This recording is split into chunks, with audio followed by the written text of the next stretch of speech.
നിങ്ങളുടെ ഈ തമ്പില് സിനിമകൾ വല്ലതും ഷൂട്ട് ചെയ്തിട്ടുണ്ടോ? ഉണ്ട്. കമലഹാസന്റെ അപൂർവ സഹോദരങ്ങൾ. പുള്ളി ആ കുഴിക്കകത്ത് നിൽപ്പുണ്ട്, പുലിയെ അഴിച്ചു വിട്ടേക്കുവാ. അപ്പൊ ഈ ഷൂ, ഈ സ്മെല്ലുള്ള സാധനം എപ്പോഴും ഇത് പിടിക്കും, വാച്ച് ചെയ്യും. അപ്പൊ കമലഹാസൻ ഇങ്ങനെ നിൽക്കുമ്പോ ഷൂ എന്ത് ചെയ്തിട്ട് അത് മാറുന്നില്ല എന്നും പറഞ്ഞിട്ട് പുലി അങ്ങ് നിൽക്കുക. പക്ഷെ കമലഹാസൻ ഓടാനും പറ്റത്തില്ല. ഈ മൃഗങ്ങള് ആക്രമിക്കുക എന്നുള്ളതൊരു സ്ഥിരം സംഭവമാണ് ഈ സർക്കസിൽ. വല്ലപ്പോഴും ഒക്കെ അത്, കാരണം ഇതിന്റെ മൂഡ് നമുക്ക് പറയാൻ പറ്റില്ലല്ലോ. ഇങ്ങനെ ഷോ ചെയ്തോണ്ടിരിക്കുമ്പോഴത്തേക്കിന് ഭയങ്കര ബഹളം ഓഡിയൻസിന്റെ. റിംഗ് മാഷിനെ പിടിച്ചു, ഇയാളെ പിടിച്ചു. അപ്പോഴത്തേക്കിന് വേറൊരു സിംഹം ചാടി, ഇതിന്റെ അങ്ങോട്ട് ചാടിയപ്പോഴത്തേക്കിന് ഇത് തുറന്നുപോയി. പക്ഷെ ഇതൊക്കെ ആയിട്ടും ഈ റിംഗ് മാഷ് അനങ്ങുന്നില്ല. അവിടെ നിൽക്കുകയാണോ അതോ അവൻ അവിടെ നിൽക്കുകയാണ്, ഈ വടി കുത്തി നിൽക്കുക. കുറച്ച് കഴിഞ്ഞപ്പോഴാണ് ഇവൻ കറങ്ങി വീഴുന്നു. ഇതെല്ലാം മാറ്റിയപ്പോഴാണ് സിംഹം നല്ല ശരിക്കും പിടിച്ചിട്ടുണ്ട്. ഒരു 3 ഇഞ്ച് വെച്ചിട്ട് കിഴിഞ്ഞിട്ടുണ്ട് പുറത്തും ഇവിടെ നെഞ്ചത്തും.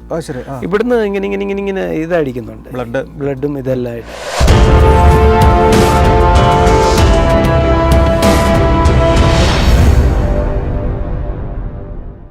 ചെങ്ങന്നൂരുകാരൻ ശ്രീ ഷാജി 12 വയസ്സിലാണ് സർക്കസിൽ ചെന്ന് ചേരുന്നത്. ദീർഘകാലത്തെ പരിശീലനം, പിന്നെ നിരവധി കമ്പനികളുള്ള സർക്കസ്, ഇന്തോനേഷ്യയിൽ വരെ സർക്കസ് കളിക്കാൻ പോയൊരു മനുഷ്യൻ. അദ്ദേഹത്തിൻ്റെ ദീർഘകാലത്തെ സർക്കസ് ജീവിതാനുഭവങ്ങൾ പങ്കുവയ്ക്കായിരുന്നു. നമുക്ക് തുടരാം. നമസ്കാരം. ഈ ട്രെയിനിൽ നിങ്ങളിങ്ങനെ ഒരു സ്ഥലത്തു നിന്ന് ഉത്തരേന്ത്യയിൽ നിന്ന് ദക്ഷിണേന്ത്യയിലേക്കും ദക്ഷിണേന്ത്യയിൽ നിന്ന് ഉത്തരേന്ത്യയിലേക്കുള്ള യാത്ര എന്ന് പറയുന്ന ഒരു രസകരമായ യാത്രയാണ്. തീർച്ചയായിട്ടും. പക്ഷെ അതിനകത്ത് ഈ മൃഗങ്ങളെ എങ്ങനെ എല്ലാ ദിവസവും അതിന് തീറ്റ കൊടുക്കണ്ടേ? ഇത് മൃഗത്തെയും ഈ ട്രെയിനെ തന്നെയല്ലേ കൊണ്ടുപോകുന്നത്? അതിന് പ്രത്യേക ബോഗിയുണ്ട്. അതിന് ഈ ആനകൾക്കെല്ലാം ബോഗിയുണ്ട്. ബോഗിയല്ല, ഈ ഗുഡ്സ് അല്ല, പക്ഷെ അത് തുറന്നായിരിക്കണ്ട, അല്ലെങ്കിൽ മറ്റേ ഈ 4 ഡോർ ഉണ്ടല്ലോ, അത് തുറന്നു കിടും. അല്ല, അതിനകത്ത് കയറി നിൽക്കുമോ? അപ്പൊ അതിനകത്ത് നിൽക്കുമെന്ന് ചോദിച്ചു കഴിഞ്ഞാൽ, നമ്മൾ ആനയെന്ന് പറയുമ്പോൾ നമ്മുടെ ഇവിടുത്തെ ഗുരുവായൂർ കേശനെ പോലെ ഒന്നും തെറ്റിദ്ധരിക്കരുത്. കുഞ്ഞാനയാ, അതായത് ആസാമിലുള്ള ആനയാ. അതൊരു ചെറിയ കുള്ളൻ ടൈപ്പ് ആനയാ. പക്ഷെ എന്നാലും ഇവന് ശ്വാസം മുട്ടിയല്ലേ? ഇത് 4 ഡോർ ഞാൻ ഒരൊറ്റ എണ്ണത്തിന്. അതിനകത്ത് തന്നെ പാപ്പാൻ ഇപ്പുറത്ത് കിടക്കും. അതിന് വേണ്ടി ഫുഡ് അതിനകത്ത് സൈഡിൽ ഇങ്ങനെ വെച്ചേക്കും. പിന്നെ ഒരു ഇതിനകത്ത് വേറെ ഉണ്ടാവും. 10-12 ദിവസം എടുക്കും. ഉണ്ട്. എല്ലാം അതിനകത്തെല്ലാം ലോഡ് ചെയ്ത് വെച്ചേക്കാം. കരിമ്പെല്ലാം മറ്റേ ഞാൻ പറഞ്ഞില്ലേ, കരിമ്പെല്ലാം നോർത്ത് ഇന്ത്യയിലൊക്കെ ഇഷ്ടംപോലെ കരിമ്പ് കിട്ടും. അപ്പോൾ അതെല്ലാം ലോഡ് ചെയ്ത് വെച്ചേക്കാം. ഇതിന് സിംഹത്തിന് ബീഫ് വേണമെന്നുണ്ടെങ്കിൽ അത് ഇന്ന സ്റ്റേഷനിലെത്തും, ഇത്രാം തീയതി ഇവിടെ എത്തുമെന്ന് അവർ പറയും. അപ്പൊ അതിനനുസരിച്ച് ബീഫ് അവിടെ വരും. ഓരോ സ്റ്റേഷനിലും ഓരോ ദിവസത്തേക്കുള്ള ഫുഡ് കൊണ്ടുവരും. ഏജന്റുമാരുണ്ട്, അതെല്ലാം കറക്റ്റ് കൊണ്ടുവരും. അപ്പോൾ ഓരോ ഇപ്പൊ നമ്മള് നാഗ്പൂരിൽ നിന്ന് തിരുവനന്തപുരത്ത് വരണമെങ്കിൽ ഇതിനിടയ്ക്കുള്ള എല്ലാ സ്റ്റേഷനിലും നമുക്ക് ബന്ധങ്ങളും വേണം അല്ലേ? ബന്ധങ്ങളും വേണമല്ലോ. സ്റ്റേഷൻ മാസ്റ്ററിനോട് നമ്മൾ ചോദിക്കും, ഞങ്ങൾക്ക് ഇവിടെ ഇത്ര നേരം നിർത്തണം, ആനയ്ക്ക് വെള്ളം കൊടുക്കണം, സിംഹത്തിന് വെള്ളം കൊടുക്കണം. അപ്പൊ അതിനനുസരിച്ച് അവിടെ സൈഡിൽ മാറ്റി നിർത്തി അതിന് വെള്ളം എല്ലാം കൊടുത്ത് പിടിച്ചിട്ട് പോവാ. പിന്നെ അവർക്ക് സൗകര്യം വരുമ്പോഴായിരിക്കും നമ്മളെ വിടുന്നത്. പിന്നെ മെയിൻ വണ്ടികളെല്ലാം പോയതിനു ശേഷമാണ് നമ്മളെ വിടുന്നത്. അതുകൊണ്ട് എത്ര താമസിക്കുന്നത്. ഈ ഫുഡൊക്കെ കൃത്യസമയത്ത് വരാതിരിക്കുകയൊക്കെ ചെയ്യല്ലേ? ചിലപ്പോൾ അങ്ങോട്ടും ഇങ്ങോട്ടും 1-2 മണിക്കൂറിനൊക്കെ വ്യത്യാസം വരാം. അല്ല, ഇത്രയും വലിയ ക്വാണ്ടിറ്റി വേണ്ടേ?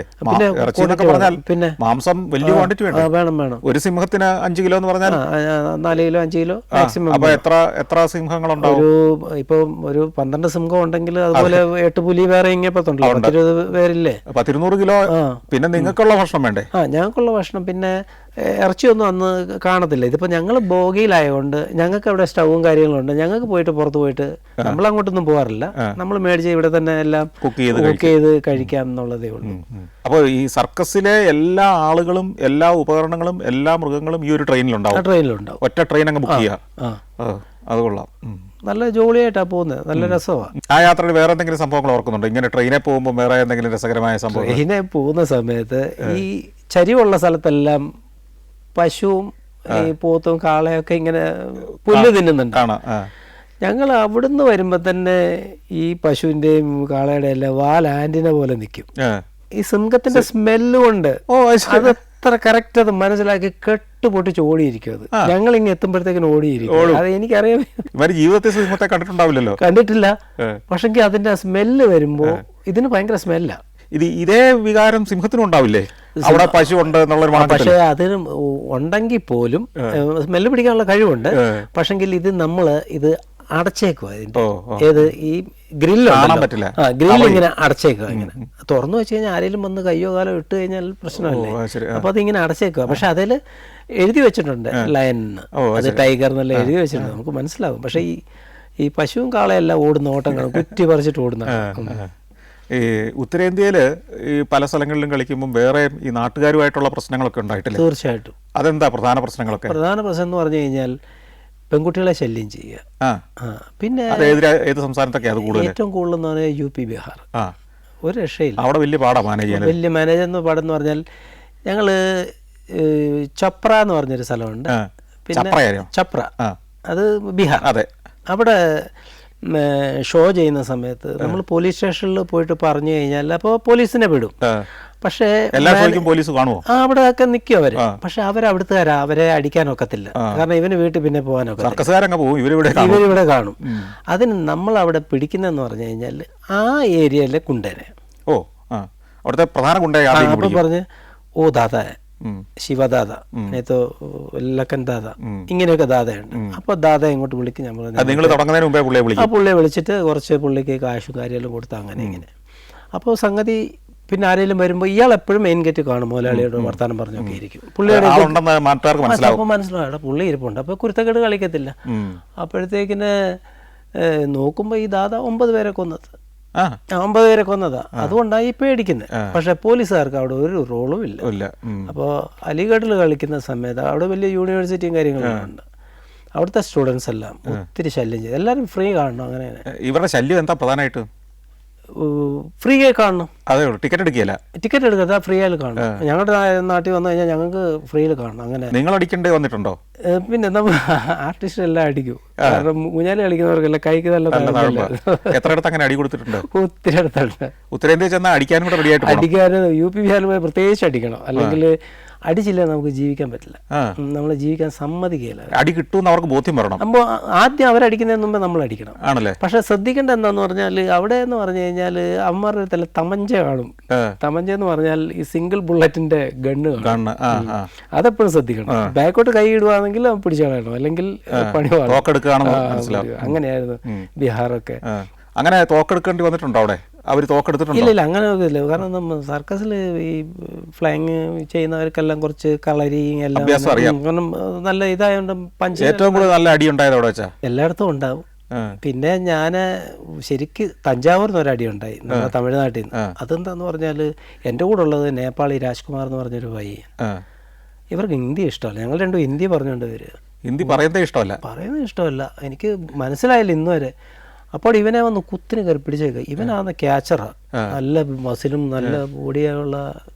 അപ്പോഴത്തേക്കിന് ഞാൻ എന്നിട്ട് അയാളോട് പറഞ്ഞു, അണ്ണാ സാർ എന്താ இந்த மாதிரி பண்ற அப்படி, ഇത് നമ്മൾ സർക്കസ് ആർട്ടിസ്റ്റ് അപ്പടിയാ അല്ല ഹിന്ദി പേസുറ അപ്പടിയാ ഇപ്പടിയാന്നും പറഞ്ഞിട്ട് പുള്ളി അങ്ങ് തുടങ്ങി. ഞാൻ പറഞ്ഞു അറിയാതെ, അവനെ നേപ്പാളിയല്ലേ. ഞങ്ങളും കുറച്ച് കഴിഞ്ഞപ്പോൾ എന്ത് ചെയ്താൽ വിടുന്നില്ല. അപ്പോഴത്തേക്ക് 2 പേര് വന്നിട്ട് ഇവനെ അടിക്കാൻ തുടങ്ങി. അവൻ പൊക്കിയെടുത്ത് ഒരൊറ്റ അടി മെയിൻ റോഡിൽ. നമ്മുടെ നേപ്പാളി അല്ലാതെ ഇവര് ടെന്റിൽ വന്ന് കൂടാരത്തിൽ വന്ന് പ്രശ്നമൊന്നുമില്ല. ടെന്റിൽ വന്ന് ഒരാൾക്കും അടിച്ചിട്ട് പോകാൻ പറ്റില്ല. ഒന്ന് വെറുതെ ഓടിപ്പിച്ചാൽ മതി, താഴെ വീണുള്ളവര്. അത്രയ്ക്ക് കയറുണ്ട്. അതിനുള്ളിൽ ഓടണമെങ്കിൽ നടക്കണമെങ്കിൽ നമുക്ക് മാത്രമേ പറ്റത്തുള്ളൂ, നാട്ടുകാർക്ക് പറ്റത്തില്ല. നിങ്ങൾ ഈ ബീഹാറിലും UP യിലും കളിക്കുന്നത് കുറവുണ്ടോ? അതുകൊണ്ട് ഇല്ല, കളക്ഷൻ കൂടുതൽ കിട്ടും. അല്ല ഈ കാശ് തരാനാണല്ലോ അവർക്ക് മടി. എന്നാലും ഇതൊക്കെ സ്റ്റുഡൻസാ കുരുത്തക്കേട്. കാരണം എന്താന്ന് പറഞ്ഞാൽ ഇവരുടെ എല്ലാം അച്ഛനെല്ലാം ഒന്നീ MLA അല്ലെങ്കിൽ മന്ത്രി അല്ലെങ്കിൽ വക്കീല്, ഡോക്ടർ. അപ്പൊ ഈ പിള്ളേരുടെ എല്ലാം കൈയും കാലും തല്ലി ഓടിച്ചു വര്. സർക്കസിലുള്ള മുമ്പിലുള്ളവർ തയ്യിൽ ഓടിച്ചു. എന്നിട്ട് ലാസ്റ്റ് അഡ്മിറ്റ് ചെയ്തു. എല്ലാത്തിനെയും അഡ്മിറ്റ് ചെയ്തപ്പോൾ അവരുടെ ഫാദറെല്ലാം വന്നിട്ട് മാനേജറിന് കൈ കൊടുത്തിട്ട് പറഞ്ഞു, ഞങ്ങളെ കൊണ്ട് അവരെ നേരെയാക്കാൻ ഒക്കത്തില്ല, നിങ്ങൾ ചെയ്തത് വളരെ ഉപകാരം എന്ന് അവരുടെ അച്ഛനാ പറയാം. കാരണം ദിവസവും കംപ്ലൈന്റ് ഇല്ലാതല്ലേ ഇവര്. രാഷ്ട്രീയക്കാരുടെ മക്കളൊക്കെ മിക്കവാറും ഗുണ്ടകളും പറഞ്ഞു കഴിഞ്ഞാൽ ഞാൻ പറഞ്ഞേക്കുന്നത് വിദ്യാഭ്യാസമുള്ളവരാ അവിടെ റിക്ഷ ചവിട്ടുന്നത്. ഇംഗ്ലീഷിലൊക്കെ സംസാരിക്കുന്നവരെ ഞാൻ കണ്ടിട്ടുണ്ട്. എനിക്ക് അതിശയം തോന്നിയിട്ടുണ്ട്. പക്ഷെങ്കിൽ അവിടെ രാഷ്ട്രീയത്തിലിരിക്കുന്നത് ABCD അറിയാത്ത ആൾക്കാർ. അവിടെ നമുക്ക് വിശ്വസിച്ച് ഒരു ഡോക്ടറിന്റെ അടുത്ത് പോലും പറ്റത്തില്ല. എല്ലാം വ്യാജന്മാരെന്ന് പറയാം. MBBS പാസ്സായെന്നും പറഞ്ഞ് അങ്ങ് ഇരിക്കുക. ഒരിക്കലും നമുക്ക് പോകാൻ പറ്റത്തില്ല. സത്യം പറഞ്ഞാൽ നമ്മുടെ ഈ കേരളം എന്ന് പറഞ്ഞു കഴിഞ്ഞാൽ സ്വർഗമാണെന്നാ ഞാൻ പറയുള്ളൂ. അത് ഈ ബീഹാർ ഉത്തർപ്രദേശിന്റെ ഉൾനാടുകളിലോട്ട് ഒന്ന് കുറച്ച് അവിടെ പോയി താമസിക്കണം. നിങ്ങളൊന്നും ജീവിക്കാനൊന്നും അനുവദിക്കില്ല. എന്ത് ഇപ്പൊ തന്നെ കാണുന്നില്ലേ, ഭക്ഷണം കഴിക്കാൻ പാടില്ല, കളർ ഇന്നത് വേണം, എല്ലാം അങ്ങ് ഇത്. പിന്നെ എല്ലാം അങ്ങ് ദാതെ. അതാ ഭയങ്കര രസം. ഞാൻ ബാഗൽപൂരിലോട്ട് പോവാ. നമ്മുടെ ഇവിടുന്ന് ബീഹാറിലാണ് ബാഗൽപൂർ. അവിടോട്ട് പോയപ്പോഴത്തേക്കിന് റിസർവേഷനൊക്കെ ചെയ്തിട്ടാണ് പോയത്. ട്രെയിനിൽ. എന്തിനാ പോകുന്നത്? സർക്കസ് അവിടെ ആയിരുന്നു. അപ്പൊ നാട്ടിലോട്ട് ലീവിന് വന്നിട്ട് പിന്നെ തിരിച്ചു പോവാം. അപ്പോഴത്തേക്കിന് പോകുന്ന സമയത്ത് പിന്നെ അവരുടെയൊക്കെ ആ ഏരിയ കയറിയപ്പോഴത്തേന് ഞാൻ കിടന്നപ്പോൾ ബായി വിട്ടോ എന്നോട്. ഞാനപ്പോൾ എണ്ണിച്ചു. ഞാൻ പറഞ്ഞ റിസർവേഷൻ അതെല്ലാം നിൻ്റെ നാട്ടിൽ റിസർവേഷന്, ഇവിടെ ഒന്നുമില്ല. അവിടെ ഇരുന്ന് അപ്പോൾ എന്നിട്ട് പതുക്കെ ഇങ്ങനെ പൊക്കി കാണിക്കുക ഗണ്ണ്. ഞാൻ വിചാരിച്ച വിവരമില്ലാതെ ഇതിനോടൊക്കെ സംസാരിച്ചിട്ട് ഒരു കാര്യമില്ല. കുറച്ച് കഴിഞ്ഞപ്പോഴത്തേക്കിനും ഒരു അരമണിക്കൂർ അവിടെ ഇരുന്നു. അരമണിക്കൂർ ചലോ കീച്ചറേ ആകെ അപ്പന ജഗ എന്ന് പറഞ്ഞാൽ അവൻ്റെ വീട് വന്നു. വീട് വരുന്നതിന് മുമ്പേ ചെയിൻ വലിച്ചു. എന്നിട്ട് നിർത്തി. എന്നിട്ട് അവരുടെ വീടിൻ്റെ കറക്റ്റ് ലെവലിൽ വരുമ്പോഴത്തേക്ക് ഇറങ്ങി പോവുക. ഒന്ന് TTR ചോദിക്കുക, അല്ലെങ്കിൽ ടിക്കറ്റ് എടുക്കുന്ന പ്രശ്നമില്ല, ടിക്കറ്റ് ഇല്ല. പക്ഷേ ഇപ്പോൾ ഇപ്പോൾ വ്യത്യാസം വന്നിട്ടുണ്ട്.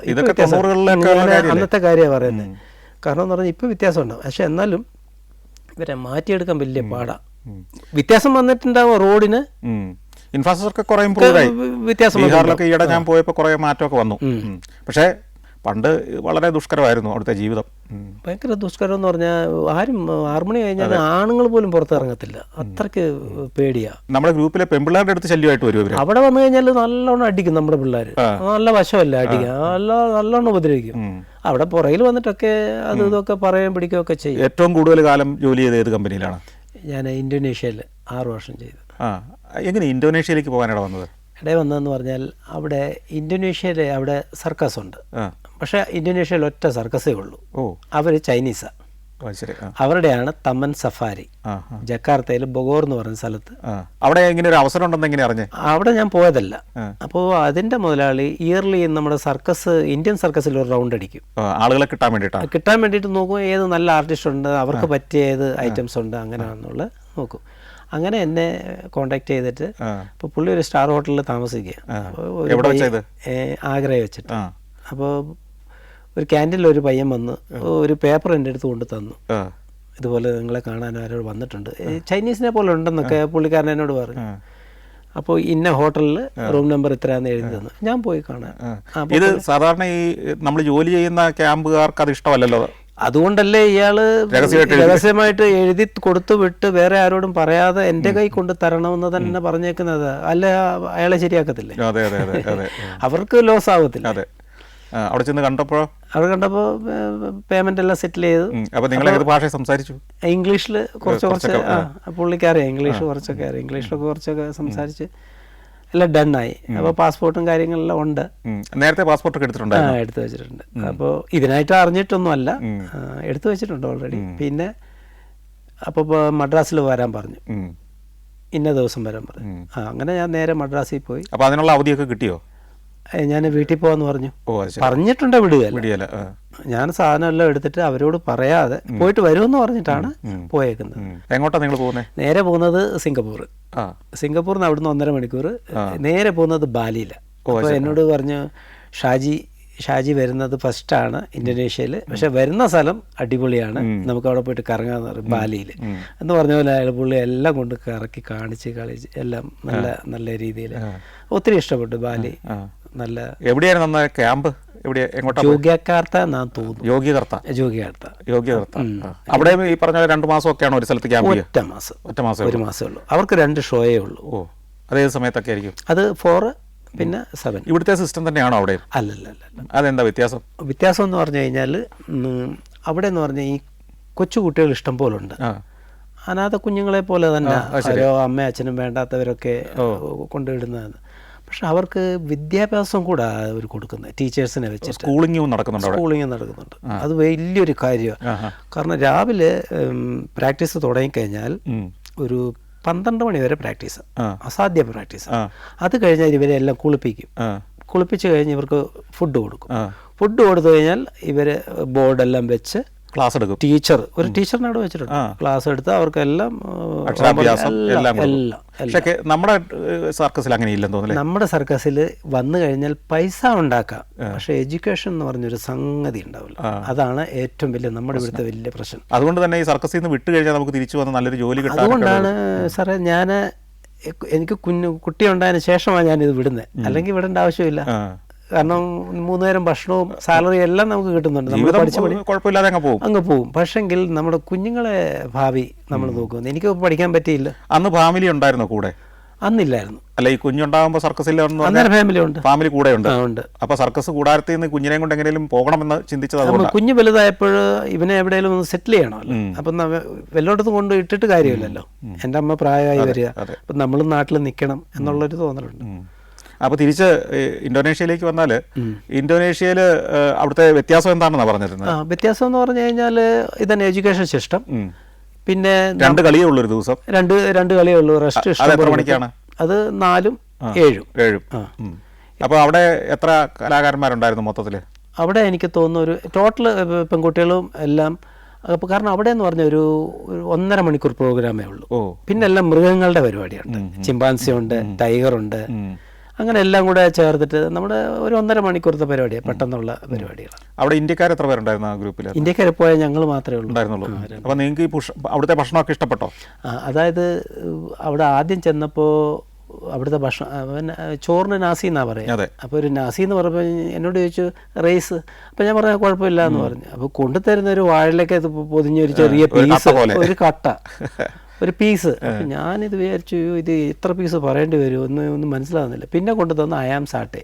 അയാം സാട്ടെ എന്ന് പറഞ്ഞാൽ ചിക്കനിൽ മധുരം ഇട്ടിട്ട് ഒരു രക്ഷയില്ല. ആദ്യമൊക്കെ ബുദ്ധിമുട്ടി. പിന്നെ ഞാൻ പറഞ്ഞു എനിക്ക് നാസി കൊണ്ട് തരുമ്പോൾ എന്തേലും ഒഴിക്കാനൊരു സൂപ്പ് എന്തേലും. നാസി ഗൊറോങ് എന്ന് പറഞ്ഞൊരു സാധനമില്ലേ? നാസി ഗൊറോങ്ങുണ്ട്, ഫ്രൈഡ് റൈസ് ഉണ്ട്. അത് കഴിഞ്ഞ് ഞാൻ പറഞ്ഞു എനിക്ക് ഒഴിക്കാൻ നമുക്ക് കറി ഇഷ്ടമാണല്ലോ. അപ്പോൾ ഞാൻ പറഞ്ഞപ്പോൾ എന്നോട് പറഞ്ഞ് ഞാൻ സൂപ്പ് കൊണ്ടുതരാം. ഞാൻ പറഞ്ഞു മതി, സൂപ്പ് മതി. അപ്പോൾ കൊണ്ടു തന്നു. ഒഴിച്ചിട്ട് ഭയങ്കര കയ്പ്പ്. അപ്പോൾ ഞാൻ ചോദിച്ചു ഇതെന്താ വന്നത്? അപ്പോൾ പറഞ്ഞു ഡൗൺ സിങ്കോങ് എന്ന് പറഞ്ഞു. ഡൗൺ സിങ്കോങ് എന്ന് പറഞ്ഞപ്പോൾ എനിക്ക് മനസ്സിലാവുന്നില്ല, ചെന്നപ്പോഴല്ലേ. അപ്പോൾ എന്നോട് പറഞ്ഞ് ലോഡിങ്ങിന് ഞാൻ കാണിച്ചു തരാം, അതായത് ഷിഫ്റ്റ് ചെയ്യുമ്പോൾ എവിടെയെങ്കിലും ഉണ്ടോ കാണിച്ചു തരാം. നോക്കുമ്പോൾ കാണിച്ചു തന്നു, എന്നെ കൊണ്ട് കാണിച്ചു തന്നു. വണ്ടി നിർത്തിയിട്ട് ഇതാണ് ഡൗൺ സിങ്കോങ്. അതായത് നമ്മുടെ കപ്പയില്ലേ, കപ്പയുടെ തണ്ട്, ഇലയെല്ലാം കൂടെ അതിനകത്ത് കുരുമുളകും എല്ലാം ഇട്ടിട്ടാണ്. അത് അതിൻ്റെ കപ്പയുടെ ഇല സൂപ്പാ കൊണ്ട് തന്നെ. അപ്പോൾ ഞാൻ പറഞ്ഞു എനിക്ക് ഇത് വേണ്ട, വേറെ ഏതെങ്കിലും ഒരു ചേഞ്ച്. അന്നേരം പറഞ്ഞു വേറെ സൂപ്പ് തരാം. പിന്നെ അതും കഴിക്കുന്നു. അപ്പോൾ അത് ഡൗൺ പപ്പായ. പപ്പായക്ക് പപ്പായ തന്നെ പറയാം അവിടെ. പപ്പായയുടെ ഇല എല്ലാം ഉള്ള ഇലയെല്ലാം കൂടെ ഇട്ട് അങ്ങനെ. ഞാൻ പറഞ്ഞു എനിക്കിത് വേണ്ട, ചിക്കൻ കറി തന്നാൽ മതി. ഈ മറ്റേ അയാം സാട്ടയൊന്നും വേണ്ട, മധുരമുള്ള വേണ്ട, അല്ലാതെ. പിന്നെ അതാണ്, പിന്നെ നൂഡിൽസാണ് എപ്പോഴും രാവിലെ കഴിച്ചുകൊണ്ടിരിക്കുന്നത്. ജീവൻ നിലനിർത്തിയത് നൂഡിൽസ് ആയിരിക്കും, കൂടുതൽ നൂഡിൽസാണ്. അവിടെ ഈ നാട്ടുകാരുമായിട്ടുള്ള ബന്ധത്തിലോ അല്ലെങ്കിൽ ഈ സർക്കസുകാരുമായിട്ടുള്ള ഇടപെടലിലോ ഒക്കെ ഉണ്ടായ വ്യത്യസ്തമായ ഓർമ്മകളുണ്ടോ? എന്ന് പറഞ്ഞാൽ ഒരു ദിവസം ഞങ്ങൾ ട്രാവൽ ചെയ്ത് പോകുന്ന സമയത്ത് ടയർ പഞ്ചറായി.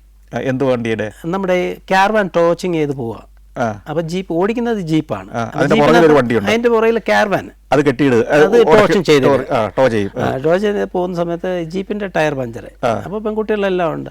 അപ്പൊ ഞാൻ വെച്ച് ഇതിപ്പോ വല്ലാത്തൊരു സ്ഥലത്താ. കാരണം ഒന്നിന് പുറകെ പല വണ്ടികളായിട്ട് ഒന്നിച്ചാണ് ഇങ്ങനെ. അല്ലല്ല, ഈ സമയം കിട്ടുമ്പോൾ പോകുന്ന. കാരണം ഇത് അവിടെ എന്ന് പറഞ്ഞാൽ എല്ലാം ദ്വീപല്ലേ.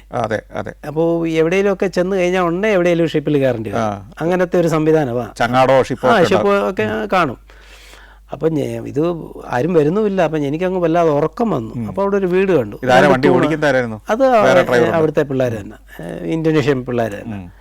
അപ്പോൾ ഒരു വീട് കണ്ടപ്പോൾ ഞാൻ അവിടെ ഒരു നല്ലൊരു ഒരു എന്താ അതിന് പറയുക, ഒരു തൂണ് കിടക്കാൻ പറ്റിയ ഒരു തട്ട പോലെ ഇങ്ങനെ, ഈ സിമെന്റിന്റെ ഇത് അവിടെ വാതിലുണ്ട്, അത് ക്ലോസ് ചെയ്തേക്കുക. അപ്പോൾ അവരാരും ഇല്ലല്ലോ എന്ന് വിചാരിച്ച് ഞാൻ കിടന്നുറങ്ങി. സത്യം പറഞ്ഞാൽ ഉറങ്ങി ഒരു 4 മണിക്കായപ്പോഴത്തേക്കിന് ഒരു പെൺകുട്ടി വന്ന് എന്നെ വിളിച്ചു, നിങ്ങളുടെ വണ്ടി റെഡി ആയിട്ടുണ്ട്, എന്നാൽ ചായ കുടിക്കുന്നു പറഞ്ഞാൽ വീട്ടിൽ നിന്ന് കൊണ്ട് ചായ കൊണ്ട് തരിക.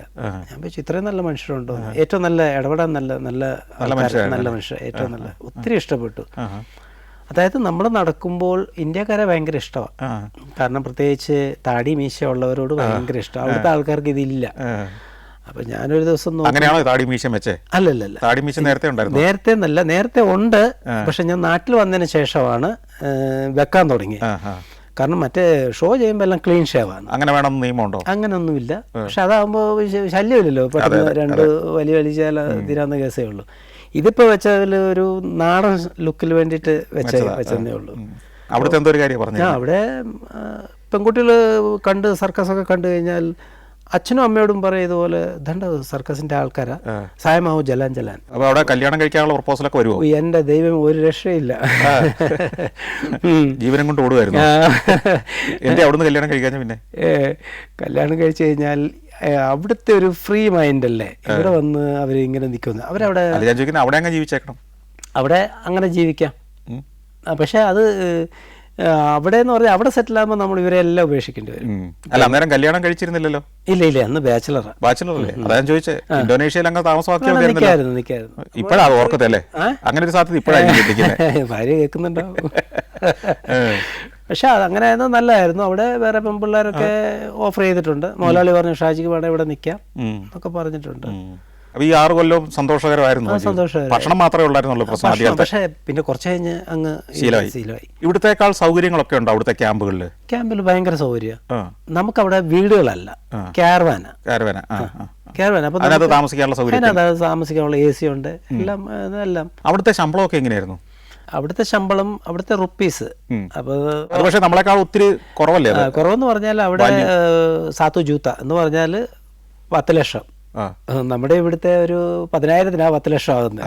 അങ്ങനെയാ അവിടുത്തെ കണക്ക്. അല്ല ഇന്ത്യൻ രൂപയിൽ ഒരു മാസം അപ്പോൾ എത്ര കിട്ടുമായിരുന്നു അവിടെ? അപ്പൊ എനിക്ക് ഇന്ത്യൻ രൂപ, നമ്മുടെ ഇന്ത്യൻ മണിയായിട്ട് സെറ്റിൽ ആയിട്ടാണ് ഞാൻ പോയേക്കുന്നത്. അത് ഒരു 25 രൂപ, 25,000 രൂപ കിട്ടും.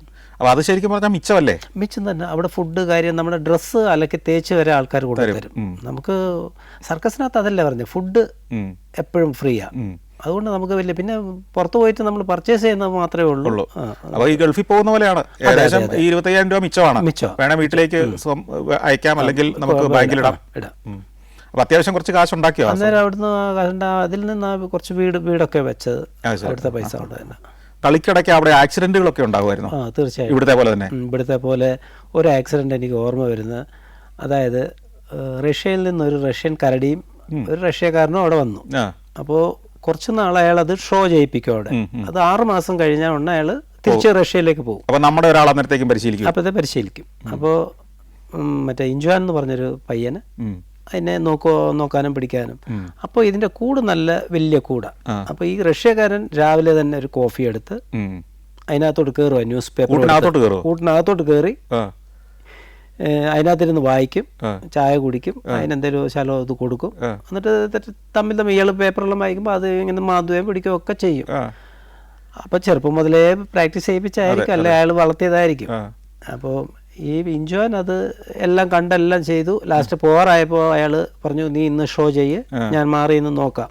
അങ്ങനെ എല്ലാം 2-3 ദിവസം കഴിഞ്ഞപ്പോൾ മുതലാളിയോട് പറഞ്ഞു, ഇപ്പം ശരിയാ, ഞാനിപ്പോൾ പോവാം. അപ്പോൾ ഒന്ന് ശരി എന്ന് പറയാം. ഇയാൾ പോയി. 2 ദിവസം അവൻ ഷോ ചെയ്തു. 3-ാമത്തെ ദിവസം ഞാൻ ക്യാരവാനിൽ നിന്ന് നോക്കുന്ന സമയത്ത് ഭയങ്കര ഗുസ്തി. കൂടിനകത്ത് ഗുസ്തി. എന്താ മനുഷ്യനാണെന്നോ മൃഗമാണെന്നോ ഒന്നും മനസ്സിലാകുന്നു ദൂരത്തുനിന്ന്. ഞാൻ പെട്ടെന്ന് ക്യാരവാൻ തുടങ്ങി. അവിടെ ചെന്നപ്പോഴത്തേക്കിന്നെ ഇവനെ എടുത്ത് മറിച്ച് കടിച്ച് പറിച്ച് ഒരു എന്താ പറയുന്നത്, നമുക്ക് തുറക്കാൻ പറ്റുമോ? ഇത് തുറന്ന് ഇത് പുറത്ത് വന്നാൽ അതിനെക്കാട്ടും വലിയ ആപത്തല്ല. അല്ലെങ്കിൽ ഇവന് മാത്രമേ സംഭവിക്കുള്ളൂ. എന്നാലും ആൾക്കാരെല്ലാം കൂടി ഒരുത്തൻ മേളിൽ കയറി അതിന്റെ ഇത് ഇത് പൊക്കി, അതിന്റെ ഗേറ്റ് പൊക്കി, കുറച്ച് പൊക്കി. ഇത് നമ്മൾ നിന്ന് കഴിഞ്ഞാൽ നമ്മളെക്കാട്ടും ഹൈറ്റ് വെയിറ്റ് ഉള്ള കരടിയത്. ഇവൻ ബോധം പോയി. ഇവന്റെ എല്ലാം പോയി, എല്ലാം കടിച്ച് പറിച്ച് ഒരു പരുവാക്കി. ചോരയെ കുളിച്ച് കിടക്കുക. ലാസ്റ്റ് കോളർ പിടിച്ച് വലിച്ചിട്ട് പെട്ടെന്ന് അടച്ചു. ഇവനെ പെട്ടെന്ന് ആശുപത്രി കൊണ്ടുപോയി. 300 തുന്നലുണ്ട് ശരീരത്തിൽ. ചെവിയൊക്കെ ഇവിടുന്ന് എടുത്തോണ്ട് പോവുക ചെയ്ത്. അതുപോലെ ഇത് പിന്നെ പെട്ടെന്ന് അവിടെ വിളിച്ച് പറഞ്ഞ് റഷ്യയിൽ നിന്ന് പിന്നെ അയാൾ വന്നപ്പോൾ തന്നെ താക്കോൽ കൊടുത്തു. ചെയിൻ ഇട്ട് പൂട്ടേക്കുവാ. അത് തുറന്ന് നേരെ കയറിയിട്ട്, നീ എന്തോ പണിയാ കാണിച്ച്, നീ എങ്ങനെയൊക്കെ ചെയ്യാവോ, അങ്ങനെ എങ്ങനെയാന്നും പറഞ്ഞു. അത് നക്കി തുടയ്ക്കോ അയാളെ. അവിടെ സ്നേഹമാണ്. പിന്നെ അയാളെ കിട്ടിയപ്പോഴത്തേന് കെട്ടി പേടിച്ച് ഒന്നും പറയണ്ട. ഈ പയ്യൻ രക്ഷപ്പെട്ടു. എത്രയോ മാസം ആശുപത്രിയിലായിരുന്നു. പിന്നെ രക്ഷപ്പെട്ടു. പിന്നെ ചെവിയെല്ലാം വേറെ ഫിറ്റ് ചെയ്തു. പിന്നെ സർക്കസിലുണ്ട്. പിന്നെ അങ്ങോട്ട് പോയിട്ടില്ല. പിന്നെ അയാൾ പിന്നെ പറഞ്ഞു, ഇനി ചിലപ്പോൾ എന്നെ കാണാത്തതിന്റെ വിഷമം കൊണ്ട് ചെയ്തതായിരിക്കും, ഇനി അതിനെ ഷോ ചെയ്യിപ്പിക്കണം. പിന്നെ അവർക്ക് സഫാരി ഉണ്ടല്ലോ, പിന്നെ നേരെ സഫാരിയിലോട്ട് മാറ്റുക ചെയ്ത്. പിന്നെ റഷ്യക്കാരൻ തിരിച്ചും പോയി. ഈ ഇവിടുന്ന് ഇന്തോനേഷ്യയിൽ നിന്ന് മടങ്ങി പോകുന്നത് എന്താണ്? നാട്ടിൽ അവിടെ തുടരാൻ താല്പര്യമില്ലാത്തതുകൊണ്ടാണോ, വേറെ എന്തെങ്കിലും ഓഫർ കിട്ടിയതുകൊണ്ടാണോ? പിന്നെ ഇവിടെ നാട്ടിൽ വന്നിട്ട് ഒന്ന് സെറ്റിൽ ചെയ്യാം. കല്യാണം കഴിക്കാം. കഴിക്കാം, അമ്മയും പ്രായമായി വരിക എന്നൊക്കെ ഈ സമയമായപ്പോഴത്തേക്ക് ഈ പെങ്ങന്മാരെയൊക്കെ കല്യാണം കഴിപ്പിച്ചു വിട്ടോ? അവരുടെയൊക്കെ കല്യാണം കഴിഞ്ഞു. അത് അവരൊക്കെ ഇപ്പോൾ നല്ല സ്റ്റേജിലാണ്. ഡൽഹിയിലാണ് 3 പേര്. ശരി. അവരെന്താ പഠിച്ചതൊക്കെ? അവര് അന്ന് എൻ്റെ മൂത്ത ചേച്ചി പഠിച്ചത് അന്ന് ടൈപ്പും ഷോർട്ട് ഹാൻഡ്. കാരണം അന്ന് ഏറ്റവും കൂടുതൽ ചാൻസ് ഉള്ളത്. അപ്പോൾ ഡൽഹി പോയപ്പോൾ അവിടെ ഉണ്ട്. പിന്നെ ഒരാൾ രക്ഷപ്പെട്ട് കഴിഞ്ഞാൽ ഓൾറെഡി ബാക്കിയുള്ളവരെ എല്ലാം അങ്ങനെ. പിന്നെ വന്നിട്ട് ഏത് സർക്കസിലേക്കാണ്? ഞാൻ അമർ സർക്കസിൽ. ഈ അമർ സർക്കസ് ആരുടെയാണ്? കോഴിക്കോടുള്ള ഹെംരാജ് എന്ന് പറഞ്ഞിട്ട്. ഹെംരാജ് മലയാളിയുടെയാണ്. മലയാളിയുടെ. ഈ മലയാളികൾക്ക് എത്ര സർക്കസ് കമ്പനികളുണ്ട്? ഇപ്പോൾ ശങ്കരേട്ടന് ജെമിനി ഇപ്പോഴും ഉണ്ടോ? ജെമിനി ഇപ്പോൾ ഉണ്ട്, ജംബോ ഉണ്ട്. അതേ ഉള്ളൂ ഇപ്പോൾ. ജെമിനി ജംബോയും ഉണ്ട്. അത് രണ്ടും ശങ്കരേട്ടൻ്റെ അല്ലേ? ശങ്കരേട്ടൻ്റെ തന്നെ. ഇപ്പൊ മോനാ നടത്തുന്നത്, അജയ്. എനിക്കറിയാം, ഞാൻ അവരുടെ വീട്ടിലൊക്കെ പോയിട്ടുണ്ട് ശങ്കരേട്ടനുള്ളപ്പോൾ. പിന്നെ വേറെ ഏതാ? പിന്നെ ബംഗാളികളുടെ കുറച്ച് സർക്കസ് ഒക്കെ ഉണ്ട്. സാറേ ഇതിപ്പോ സർക്കസ് ഒരു കൂടി വന്ന ഒരു 5 വർഷം കൂടെ മാക്സിമം പോകും. കാരണം ഇനി ഒന്നുമില്ല. ഇനിയിപ്പോ ആഫ്രിക്കയിൽ നിന്നൊക്കെ കുറച്ച് കൊണ്ടുവന്ന് ആർട്ടിസ്റ്റുകളെ കൊണ്ടുവന്ന് ഷോ ചെയ്യിപ്പിക്കാന്നല്ലാതെ ഇനിയിപ്പോ ട്രിപ്പിസിൽ കളിക്കാനോ പിടിക്കാനോ ഒന്നുമില്ല. ആൾക്കാരില്ല, മലയാളികൾ ആരും പോകുന്നില്ല. പിന്നെ അതുമല്ല കളക്ഷനും കുറഞ്ഞു. ആൾക്കാർക്കും താല്പര്യമില്ലാതായി. ഈ അമർ സർക്കസിൽ 3 കൊല്ലം ഉണ്ടായിരുന്നു. അത് കഴിഞ്ഞ് പിന്നെ എങ്ങോട്ട് പോയി? അത് കഴിഞ്ഞ് പിന്നെ രാജ്കമൽ. രാജ്കമലിൽ എത്ര കാലം ഉണ്ടായിരുന്നു? രാജ്കമലിൽ ലാസ്റ്റ് വിടുന്നത്. അവിടെ എത്ര വർഷം? അവിടെ ഒരു 3-4 വർഷത്തോളം ഉണ്ടായിരുന്നു. ഒരു കല്യാണം കഴിക്കാൻ പദ്ധതി ഇട്ടപ്പോൾ സർക്കസിൽ നിന്ന് തന്നെ കല്യാണം കഴിക്കാനാണോ തീരുമാനിച്ചത്? അതെ. കാരണം നമ്മളെ സർക്കസിൽ നിന്നാണോ കല്യാണം കഴിച്ചത്? അതെ. ശരി. അതേത് സർക്കസിൽ ഉള്ളപ്പോഴാ? അത് അമർ സർക്കസ്. അപ്പൊ തിരിച്ച് ഇന്തോനേഷ്യയിൽ നിന്ന് വന്ന അധികം താമസിയാതെ തന്നെ കല്യാണം കഴിഞ്ഞു. വൈഫും ഒരു കലാകാരിയായിരുന്നു. എന്ത് ആയിരുന്നു ചെയ്യുന്നത്? ട്രിപ്പീസും സൈക്കിള്. അത് ശരി. അത് മലയാളിയായിരുന്നോ? മലയാളിയാണ്. വീട് മുഴപ്പിലങ്ങാട്, ബീച്ചിന്റെ അടുത്തായിട്ട്. കണ്ണൂരുകാരി. അപ്പോൾ അവിടെ വെച്ച് തന്നെ കണ്ടു പരിചയപ്പെട്ട് കല്യാണം കഴിക്കാൻ അങ്ങ് തീരുമാനിച്ചു. അവിടെ വെച്ചാണോ കല്യാണം കഴിക്കുന്നത്, അതോ നാട്ടിൽ വന്നിട്ടാണോ? അല്ല, നാട്ടിൽ വന്നിട്ട്.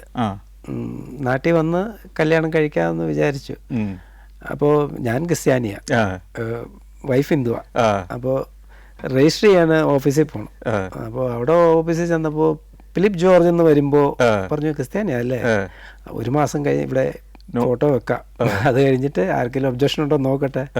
അപ്പൊ അങ്ങനെ ഇന്റർകാസ്റ്റ് അങ്ങനെ ഇതുണ്ട്. കാരണം ഒപ്പ് സൈൻ ചെയ്യാൻ സമ്മതിക്കില്ല. 1 മാസം വരെ നമ്മുടെ ഇത് അവിടെ ഫോട്ടോ 2 പേരുടെ ഒട്ടിച്ചവിടെ വെക്കും, ആർക്കെങ്കിലും ഒബ്ജക്ഷനോ എന്തെങ്കിലും ഉണ്ടോ എന്ന് അറിയേണ്ടിയിട്ട്. അത് കഴിഞ്ഞ് പിന്നെ ആണ് ചെയ്യാം. അത് ചെയ്യാൻ സമ്മതിച്ചില്ല. അല്ല, അത് കഴിഞ്ഞ് 1 മാസം കഴിഞ്ഞ് വീണ്ടും അവിടെ തന്നെ ചെന്നോ? ഇല്ല, ചെയ്തില്ല. അവിടുന്ന് ചെയ്തില്ല. പിന്നെ കല്യാണം വീട്ടിൽ നിന്ന് ഒരു ചെറിയ ചടങ്ങ് പോലെ ചെയ്തു. അമ്മയ്ക്കൊന്നും തടസ്സമൊന്നുമില്ലായിരുന്നു? ഇല്ല.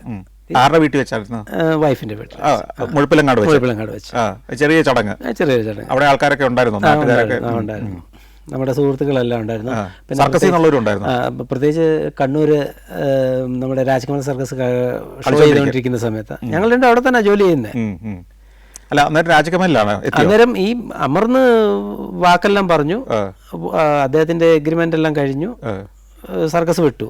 ഞാൻ പിന്നെ നാട്ടിൽ ഇവിടെ വന്ന് ജോയിൻ ചെയ്തു. ഇവിടെ രാജ്കമലിൽ അവളും ജോയിൻ ചെയ്തു അവിടെ. അങ്ങനെ പിന്നെ അവിടുന്ന് മുതലാളി പറഞ്ഞു കല്യാണം കഴിച്ചു, ടെന്റ് തരാം, നിങ്ങൾ സുഖമായിട്ട് ജീവിക്കുന്നു പറഞ്ഞു. പിന്നെ അവിടെ വെച്ച് തന്നെയാണ് കുട്ടി ഉണ്ടാകുന്നതൊക്കെ അല്ലേ? എത്ര മക്കളാണ്? 2 പേര്. അവർ 2 പേരും ആ സർക്കസിൽ വെച്ചാണോ? ഇല്ല, അവന്റെ ഒരു 3 വയസ്സായപ്പോഴത്തേക്കിന് ഞാൻ സ്റ്റോപ്പ് ചെയ്തു, സർക്കസ് നിർത്തി. പിന്നെ അവര് സർക്കസുമായിട്ടൊന്നും അവർക്ക് വലിയ ബന്ധമൊന്നുമില്ല. പിന്നെ തിരിച്ച് ചെങ്ങന്നൂരിലേക്ക് പോരുകയാണോ ചെയ്തത്? ചെങ്ങന്നൂരേക്ക് പോരുകയത്.